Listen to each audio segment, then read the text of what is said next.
ದಾಂಡೇಲಿಯಲ್ಲಿ ಆರಂಭಗೊಂಡ ಮತದಾರರ ಪಟ್ಟಿ ಪರಿಷ್ಕರಣೆ. ವಿಶೇಷ ಸಮಗ್ರ ಪರಿಷ್ಕರಣೆ ದಾಂಡೇಲಿ ನಗರ ಹಾಗೂ ಗ್ರಾಮೀಣ ಪ್ರದೇಶದಲ್ಲಿ ಇಂದು ಮಂಗಳವಾರ ಬೆಳಗ್ಗೆ 9 ಗಂಟೆಯಿಂದ ಪ್ರಾರಂಭಗೊಂಡಿದೆ.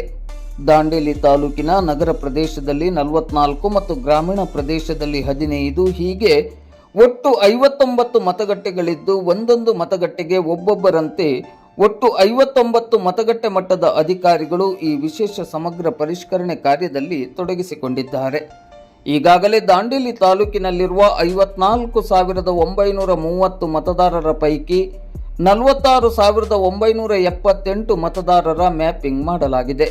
ಉಪಚುನಾವಣಾ ನೋಂದಣಾಧಿಕಾರಿಯಾಗಿರುವ ತಹಶೀಲ್ದಾರ್ ಶೈಲೇಶ್ ಪರಮಾನಂದ್ ಅವರ ಮಾರ್ಗದರ್ಶನದಲ್ಲಿ ವಿಶೇಷ ಸಮಗ್ರ ಪರಿಷ್ಕರಣೆ ಕಾರ್ಯ ನಡೆಯುತ್ತಿದೆ. ಈ ಬಗ್ಗೆ ಇಂದು ಮಂಗಳವಾರ ಸಂಜೆ 4 ಗಂಟೆ ಸುಮಾರಿಗೆ ತಹಶೀಲ್ದಾರ್ ಕಾರ್ಯಾಲಯದಿಂದ ಮಾಧ್ಯಮಕ್ಕೆ ಮಾಹಿತಿ ಲಭ್ಯವಾಗಿದೆ.